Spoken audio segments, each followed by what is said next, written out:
کونین کیا ہے خلد کا قبضہ لیے ہوئے. حضرت کے دو بیٹے، ایک حجت الاسلام علامہ حامد رضا خان، دوسرے بیٹے مفتی اعظم ہند مصطفیٰ رضا خان رحمت اللہ تعالی علیہ. ان دونوں کے ذریعے سے، یعنی مفتی اعظم ہند کی صاحبزادی بڑی بیٹی اور حجت الاسلام مولانا حامد رضا خان صاحب کے بڑے بیٹے علامہ ابراہیم رضا خان، دونوں کی شادی سے حضور تاج الشریعہ پیدا ہوئے. یعنی تاج الشریعہ کے نانا بھی اعلیٰ حضرت ہیں، دادا بھی اعلیٰ حضرت ہیں، نجیب الطرفین ہیں، نانا مفتی اعظم ہند، دادا حجت الاسلام. ان دونوں کے واسطے سے اعلیٰ حضرت تک آپ پہنچتے ہیں، ماں کے سلسلے سے بھی، باپ کے سلسلے سے بھی. گھر میں آپ کی عمر جب 4 سال 4 مہینے 4 دن کی تھی، بریلی میں یہ رسم بسم اللہ خانی اعلیٰ حضرت کے خاندان میں بڑی مشہور ہے. آپ کو آپ کے والد ماجد نے کروائی تھی، اور آپ کی والدہ کے پاس ہی آپ نے کتنا دین پڑھ لیا تھا. مفتی اعظم ہند کی بیٹی تھی ان کی والدہ، تقوی بچپن سے سکھایا تھا. اور ایسے تقوی کہ حضور تاج الشریعہ رحمت اللہ علیہ کے سفر میں بھی میں نے بہت مرتبہ دیکھا کہ کبھی آپ کی نماز قضا نہیں ہوتی، چاہے وہ کیسے بھی سفر میں آپ جا رہے ہو. بلکہ بریلی میں پہلے کہیں سفر میں جانے سے پہلے آپ کو بتانا پڑتا تھا کہ کہاں سے کہاں سفر پہ جانا ہے، اور پوچھتے تھے.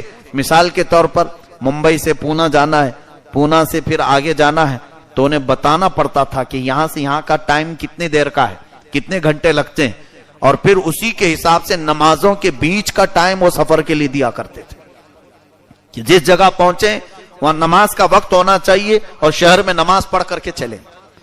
اور ایسے اوقات اگر بیچ سفر میں نماز آ جائے تو اس کو آپ رد فرمایا کرتے تھے. خاص طور پر اسی لیے ٹرینوں کا سفر کم کیا کرتے کہ اس میں اپنا اختیار نہیں چل پاتا، اور سخت مشقت اور محنت جو گاڑیوں کا سفر، اور وہ بھی یو پی کی سڑکیں اس زمانے میں اچھا خاصا تھکا دیتی. آپ لمبا سفر اپنی گاڑیوں میں کرتے صرف اس بنیاد پر کہ نماز قضا نہ ہونے پائے. یہ بچپن سے والدین کا دیا ہوا طریقہ تھا. اور پڑھنے کے وقت آپ کا حال یہ تھا کہ آپ منظر اسلام میں پڑھتے رہے. پڑھائی ان کے جو ساتھ میں پڑھے ہوئے ہیں وہ لوگ موجود تھے. گجرات کے ایک مولانا ہیں مقبول صاحب ہیں، حضور تاج الشریعہ کے وہ ساتھیوں میں رہے. کہتے ہیں کہ پڑھنے کا طریقہ یہ تھا کہ کلاس شروع ہونے سے پہلے اعلیٰ حضرت فاضل بریلوی کے مزار کے پاس کھڑے رہتے، اور پڑھنے کے لیے جیسے ہی کلاس میں آتے، پڑھ کر ہونے کے بعد فوراً پھر اعلیٰ حضرت کے مزار کے پاس آتے. ان سے روز پوچھتا میں کہ آپ جانے کے وقت بھی آنے کے وقت بھی کیا کہتے ہیں؟ فرماتے کہ امام علم و فن یہ ہیں اعلیٰ حضرت، یہ امام علم و فن ہے، تو جو پڑھتا ہوں کلاس میں وہ ان کو سنا کر کے آ جاتا ہوں تاکہ محفوظ ہو جائے، اور اگر کچھ غلط ہو تو یہاں سے مجھے اشارہ ہو جائے گا. یہ ان کے بچپن کا اور پڑھائی کے زمانہ میں بتا رہا ہوں. پھر جب آپ یہاں کا علم جو درس نظامیہ وغیرہ ہوتا ہے ختم کر کے مصر گئے، 1963 کی بات ہے. مصر جب تشریف لائے تو 3 سال آپ وہاں پر رہے. وہ کیسے رہے آپ کو میں بتاؤں.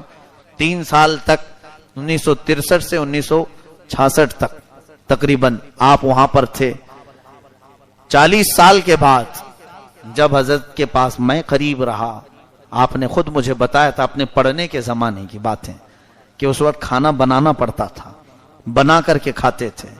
فرماتے ہیں کبھی پکی سبزی کھائی نہیں ہم نے، کتاب کھول کر بیٹھتے تھے اور ادھر سالن پکتا رہتا تھا، اور کبھی تو جل جاتی تھی سبزی اور کبھی جلدی اٹھا لیتے تو کچی رہ جاتی تھی.